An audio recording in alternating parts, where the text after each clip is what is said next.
Did someone call for housekeeping? The words slice through the mahogany-paneled boardroom like a blade through silk.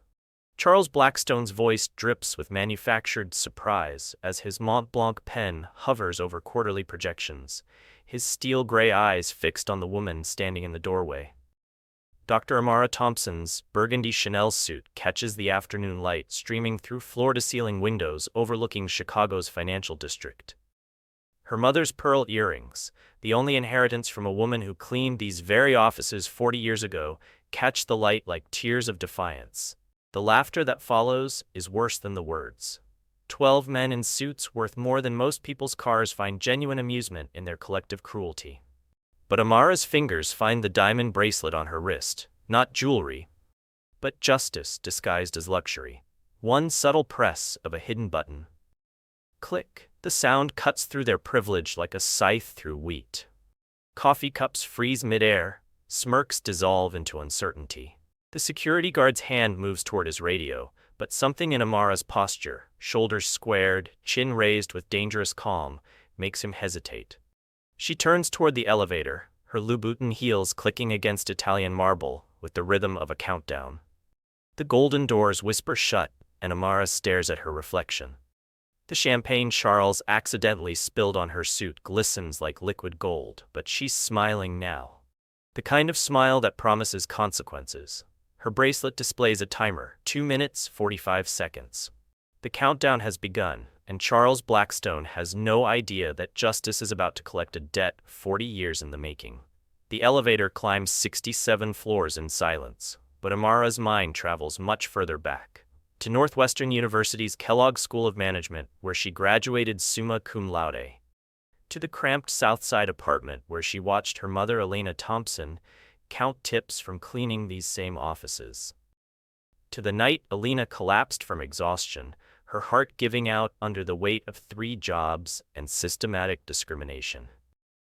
But mostly, she thinks about 3 years ago when Blackstone Industries teetered on the edge of bankruptcy, and Phoenix Capital, her investment firm, swept in with a 32% acquisition. They never saw it coming. Old money rarely does. The reception area greets her like a mausoleum of corporate privilege. Crystal chandeliers worth more than most people's homes cast shadows across marble floors. Behind the reception desk, a young brunette woman doesn't even glance up from her computer screen. Catering entrance is around back, she says, manicured nails clicking against her keyboard with the rhythm of assumptions. Though I think lunch service already ended. Above her, oil paintings of dead white men in expensive suits glare down from gilded frames. 3 generations of Blackstone patriarchs whose eyes seem to follow Amara's movement like a Renaissance security system. Excuse me, miss. The security guard's voice carries that particular brand of politeness that masks contempt. Employee orientation is on Tuesdays. HR can help you with the application process. His hand rests casually on his radio, fingers twitching with anticipation. But when Amara continues walking toward the main conference room without acknowledgement, something in his posture shifts. The radio remains silent. Inside the boardroom, Charles Blackstone II, the patriarch whose portrait hangs largest among the gallery of corporate ghosts, extends a liver-spotted hand without rising from his leather throne at the head of the mahogany table. Angela, isn't it? Or was it Andrea? His voice carries the casual cruelty of a man who spent 81 years never having to remember the names of people he considers beneath notice. We're so grateful for our diversity outreach program bringing us such enthusiastic participants. CFO Robert Ashford chuckles from his position at the polished table, his Wharton MBA ring gleaming on his finger like a tiny shield of superiority. Now, Charles, I'm sure our HR department briefed her appropriately, though perhaps we should stick to simple explanations today. He slides a single sheet of paper across the surface. Quarterly projections deliberately dumbed down, numbers rounded to the nearest million. Technical terminology replaced with elementary concepts that would insult a high school business student. Let someone with actual experience handle the complex numbers, adds Chief Legal Counsel Helena Frost, whose platinum hair is pulled into a chignon so severe it could conduct electricity. Her smile could freeze fire. We wouldn't want any confusion about our sophisticated business model, dear. But Amara isn't taking notes on their condescension. Her fingers work beneath the table, documenting every microaggression on her phone with surgical precision.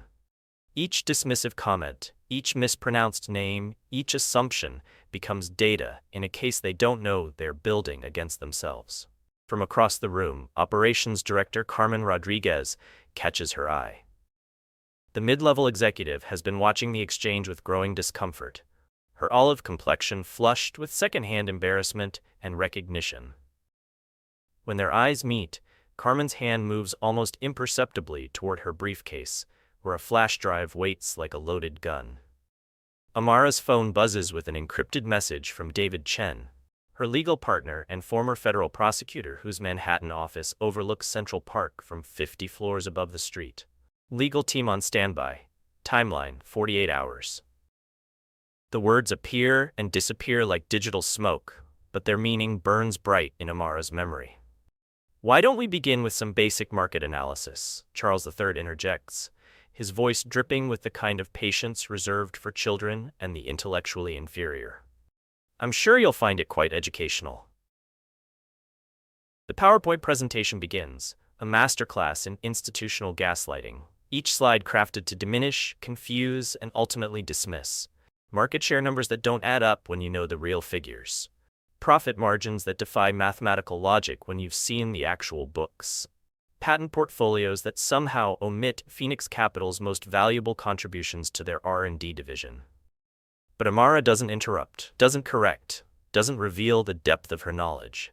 Instead, she watches and waits, her diamond bracelet counting down seconds while her adversaries dig their own graves with every condescending word. "Now, I know these technical terms might seem overwhelming," Charles III continues, his laser pointer circling meaningless pie charts, while the real numbers, the ones that matter, remain carefully hidden behind corporate smoke and mirrors. "But try to keep up." Robert Ashford leans forward with the enthusiasm of a prep school teacher, explaining fractions to a particularly slow student. "You see, sweetie, when we talk about intellectual property portfolios, we're referring to patents that generate revenue streams. Think of it like recipes in a cookbook, except these recipes make money." His condescension drips like honey laced with poison, each word chosen to diminish and belittle. But Amara has seen these numbers before, the real ones. Hidden in Cayman Island accounts, disguised as consulting fees, laundered through shell companies that exist only on paper. The $3.2 billion in patent theft from Phoenix Capital's innovation labs. The 53 unreported safety violations at the Michigan manufacturing plant. The systematic wage suppression affecting over 4,000 employees across 8 states. Her fingers move beneath the table, documenting each fabrication with photographic evidence and audio recordings that will prove devastating in federal court.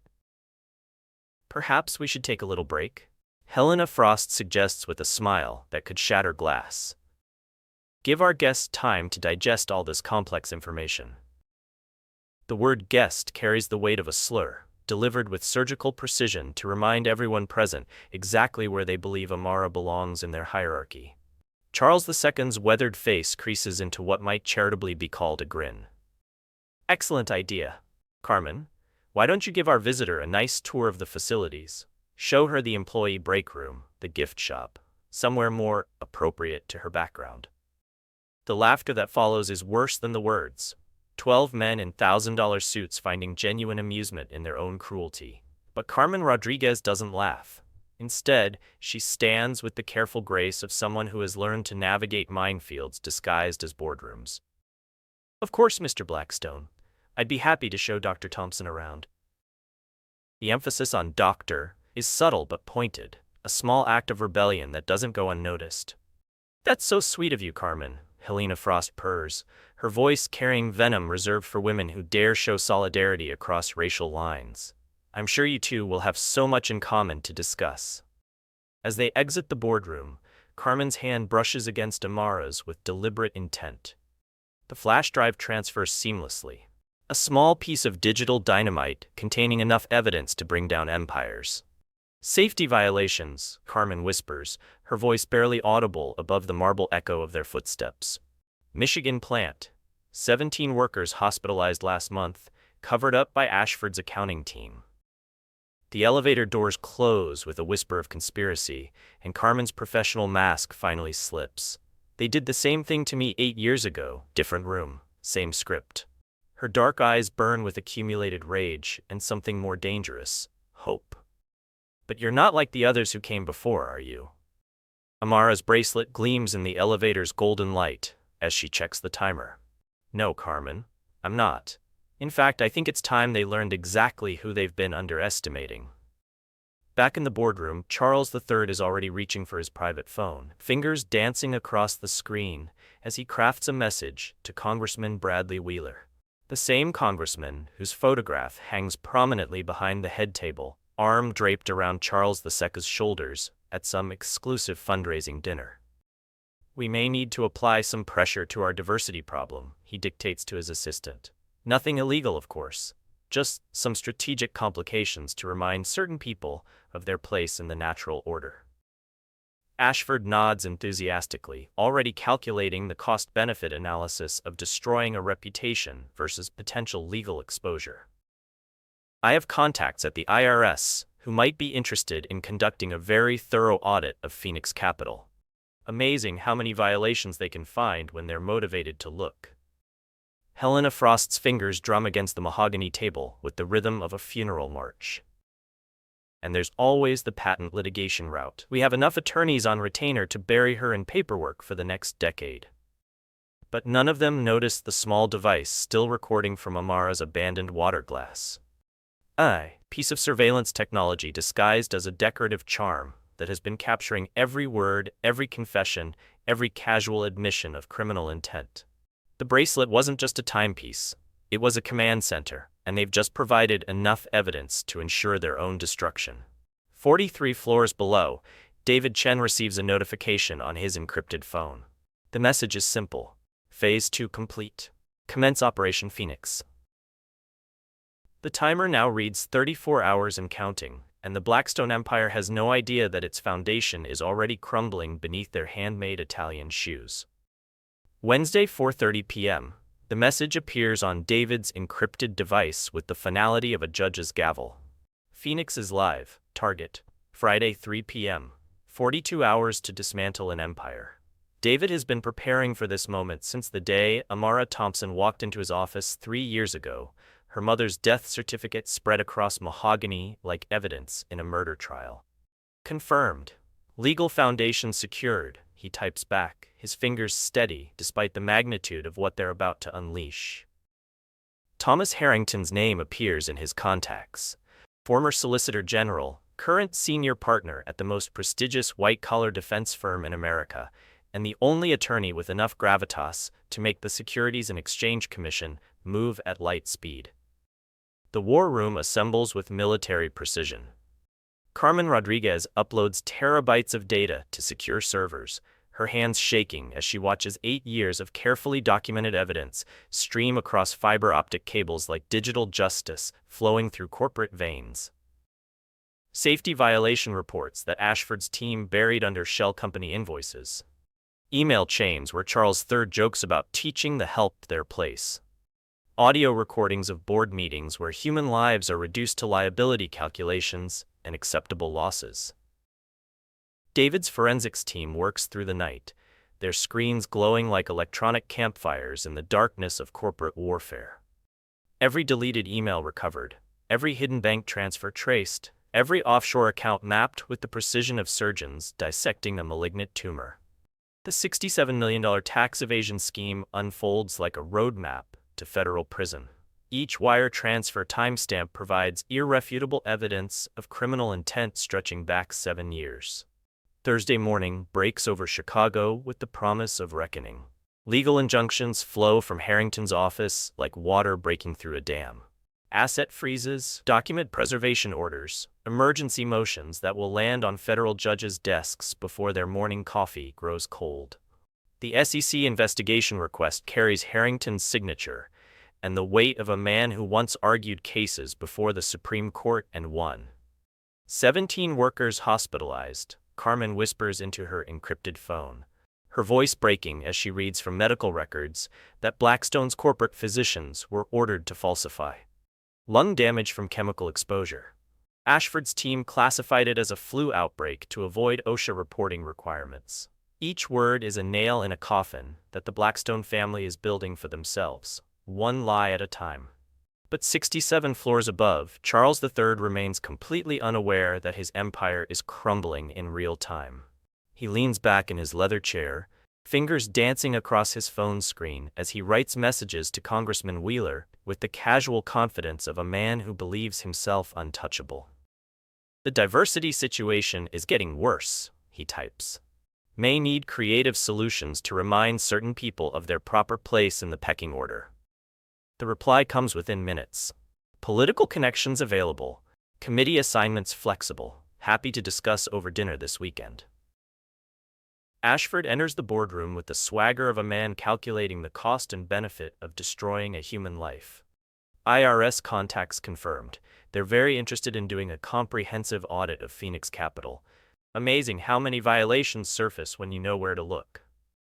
His business school ring catches the afternoon light like a tiny sword, polished and ready for battle. Helena Frost's painted fingers continue their death march rhythm against the fancy wood. Patent lawsuit team is standing by. We can bury her in legal fees for the next decade. Discovery alone will cost her millions. Her smile could freeze champagne at room temperature. But none of them notice the spy device still recording or how their voices carry through the building's air system to strategically placed listening devices that David's team installed during routine maintenance visits. Every casual admission of criminal conspiracy is being captured in crystal-clear digital audio, time-stamped and protected with military-grade security. Charles III's moment of doubt arrives like an unwelcome dinner guest. Did we go too far with the housekeeping comment?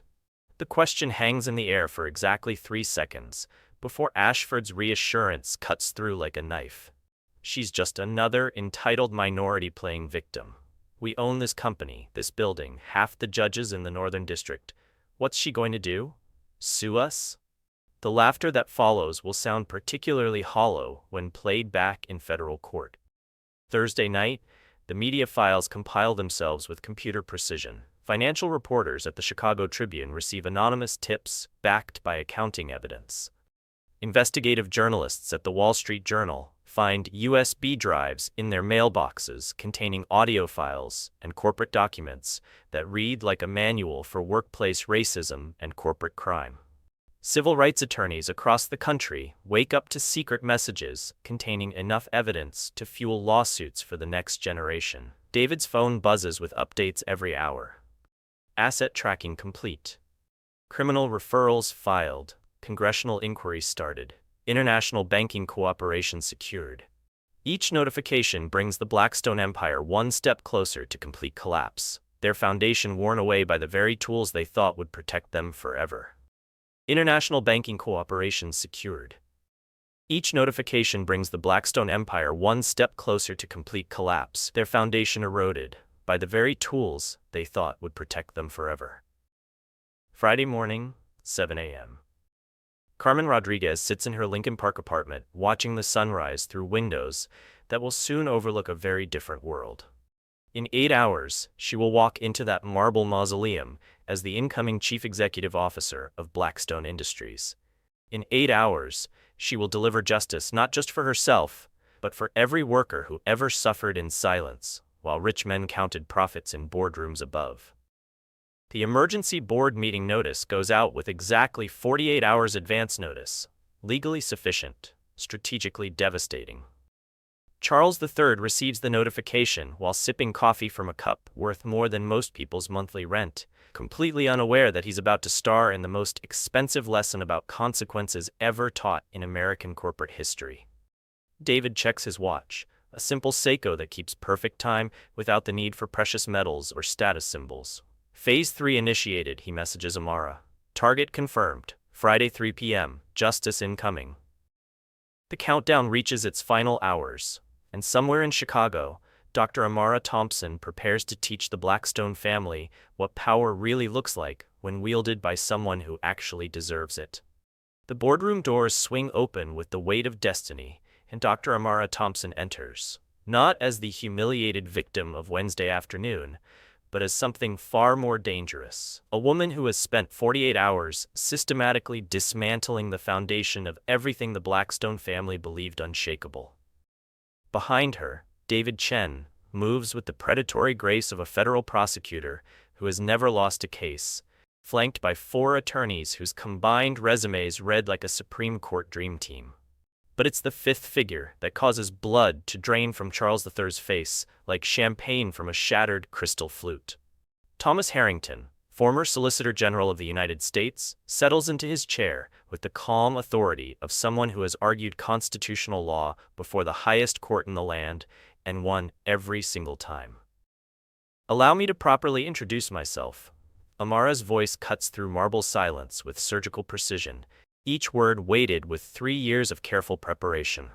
I am Dr. Amara Thompson, CEO of Phoenix Capital, and as of 3 years ago, controlling shareholder of 32% of Blackstone Industries, acquired during your family's rather unfortunate financial crisis. The silence that follows is the kind that precedes avalanches and economic collapses.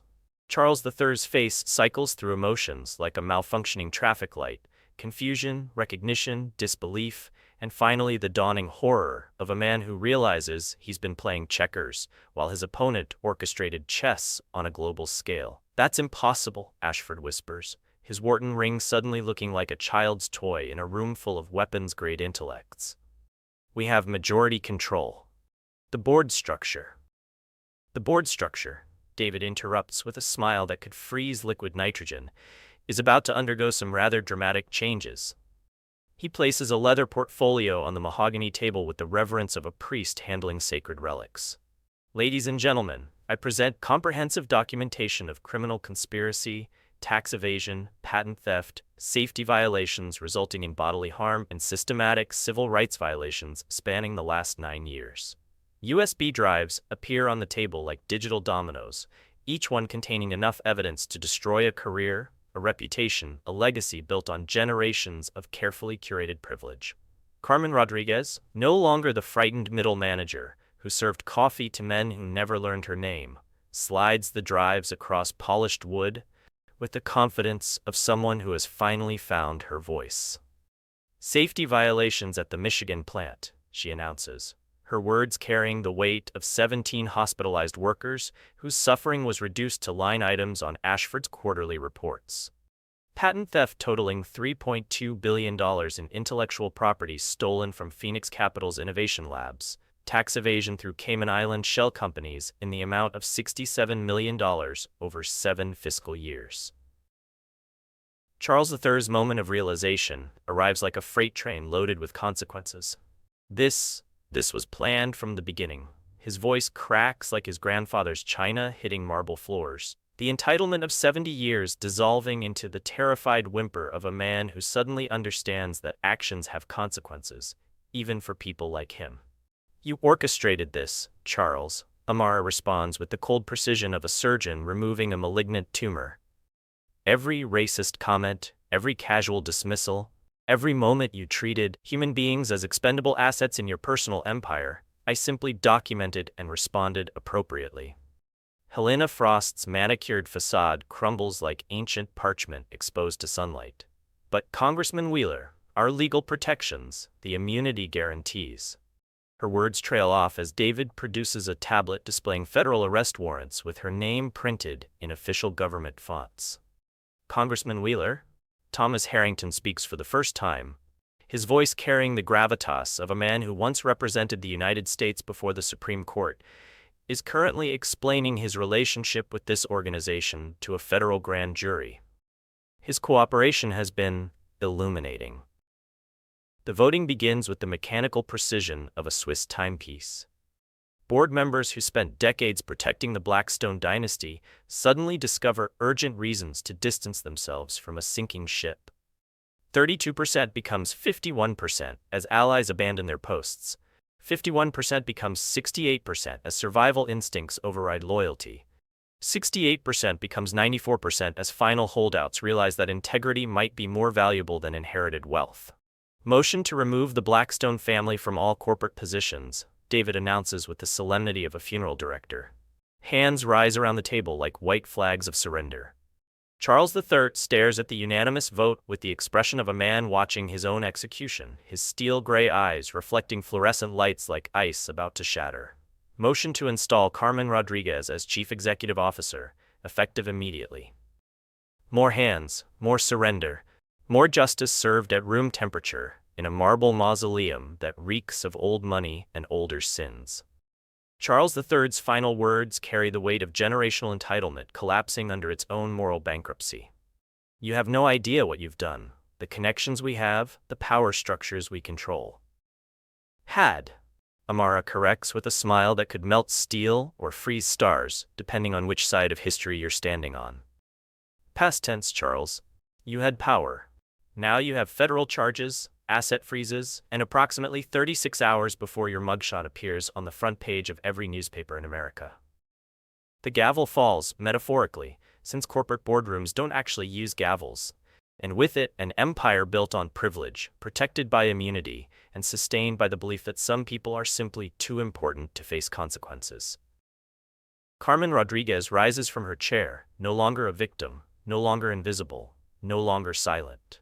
My first act as CEO, she announces, her voice carrying across marble walls that have never heard words like these before, will be to establish a $75 million fund for worker safety improvements and victim compensation. My second will be to implement mandatory 50% diversity requirements for all leadership positions.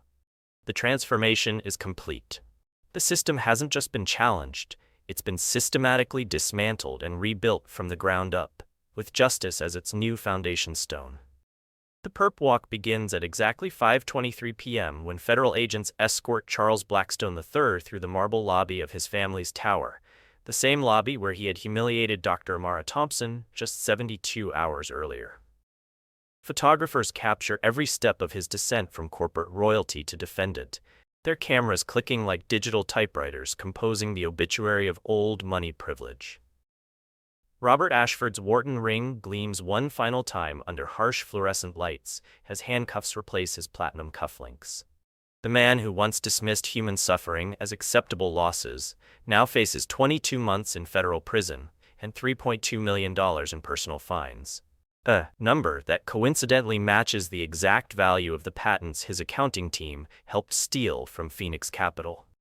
Helena Frost's platinum hair, once pulled into a chignon so severe it could conduct electricity, now hangs loose around her shoulders as she signs the plea agreement that will keep her out of federal prison in exchange for testimony against Congressman Wheeler. Her law degree from Harvard, polished in corporate boardrooms across Chicago, disappears into bureaucratic filing cabinets along with her seven-figure salary and corner office view of Lake Michigan. But it's the transformation of Carmen Rodriguez that truly rewrites the narrative of justice in America. 6 months after being dismissed as just another diversity hire, she stands behind the mahogany podium of the renamed Thompson Rodriguez Tower, announcing the company's commitment to worker safety with the authority of someone who crawled through the wreckage of systematic oppression and emerged stronger. Effective immediately, Carmen's voice carries across the marble lobby, where oil paintings of dead white men have been replaced by portraits of civil rights leaders, labor organizers, and ordinary workers, whose contributions built this company from the ground up. Blackstone Industries, now operating as Rodriguez Industrial Solutions, will invest $75 million in comprehensive safety upgrades across all manufacturing facilities. The check presentation ceremony takes place in the same boardroom where champagne once dripped from Italian wool. Families of injured workers receive compensation that finally acknowledges their humanity instead of calculating their suffering in quarterly profit margins. Maria Santos, whose son lost his hearing to faulty machinery that Ashford's team knew was defective, holds a check for $450,000 with hands that shake not from fear but from overwhelming relief of finally being heard. 6 months later, Dr. Amara Thompson kneels beside her mother's granite headstone in Graceland Cemetery on a crisp October morning. The marble is still warm from morning sunlight when she places fresh flowers beside the small American flag that recognizes Elena's service as a hospital volunteer during Desert Storm. "The system changed, Mama," she whispers to the granite bearing her mother's name, her voice carrying across grass still wet with dew. Not just for me, but for everyone who comes after. Carmen's running the company now, and she's making sure no worker ever suffers what you did. The Phoenix Foundation Scholarship Program announces its first recipients on the anniversary of that infamous champagne spill. 75 young people of color will attend Northwestern's Kellogg School with full tuition covered by the very money that once funded the Blackstone family's discriminatory practices. Charles III's final humiliation comes not in federal court, but in the employment office of a mid-tier consulting firm, where he applies for an entry-level position at 64 years old. The young Latina woman conducting his interview asks him to explain the gap in his employment history with professional courtesy reserved for former convicts and disgraced executives. The mansion auction draws crowds who watch as Dr. Amara Thompson outbids developers for the Blackstone family estate. But instead of occupying the marble palace where generations plotted to maintain their stranglehold on power, she transforms it into the Elena Thompson Community Center, a place where young entrepreneurs of color receive business training and access to networks once reserved for white men with the right surnames and prep school connections. The final scene writes itself with poetic justice. Carmen Rodriguez, now 8 months into her tenure as CEO, stands in the executive elevator that once carried her fear and now lifts her authority to heights she never imagined possible. The same elevator where she once trembled at serving coffee to men who never learned her name now carries her to board meetings where her voice shapes policy and protects workers. Power isn't about who you can crush, it's about who you choose to lift. And somewhere in Chicago, in boardrooms where photographs of Carmen Rodriguez hang beside portraits of other leaders who transformed corporate America through courage rather than cruelty, young executives of every color and background learn the most important lesson of all. Justice delayed is not justice denied. Sometimes it's justice perfected. This story isn't just entertainment, it's a blueprint for change. Dr. Amara Thompson's journey from humiliation to triumph shows us that no empire built on hate and greed is too big to fall. But here's the truth. Stories like this only have power when they're shared. Right now, someone in your network needs to hear this story. Maybe it's a coworker facing discrimination in silence. Maybe it's a friend who's been told they don't belong in certain spaces. Maybe it's a young person who needs to see that justice is possible, even when it takes time. If this story moved you, hit that like button. Let the algorithm know that stories of justice and triumph matter more than mindless content. Subscribe to Mirror Channel and let me know in the comment section from where are you watching this story. Because we're building something here. A community that believes in accountability, that celebrates when the underdog wins, and that knows the power of a well-told story to change hearts and minds. But most importantly, share this video to someone who needs to remember that they have more power than they think. Because every time you share a story like this, you're not just spreading entertainment, you're spreading hope. The Blackstone Empire fell because one woman refused to stay silent. Your share could be the moment someone else finds their voice. Like, subscribe, share, and let's keep building a world where justice isn't just a dream, it's a promise we keep. What other stories of corporate comeuppance do you want to see? Drop your suggestions in the comments below. Your story idea could be our next viral hit. Remember, in a world full of Blackstones, be an Amara Thompson. The elevator climbs 67 floors in silence, but Amara's mind travels much further back. To Northwestern University's Kellogg School of Management, where she graduated summa cum laude. To the cramped Southside apartment where she watched her mother, Elena Thompson, count tips from cleaning these same offices. To the night Elena collapsed from exhaustion, her heart giving out under the weight of 3 jobs and systematic discrimination.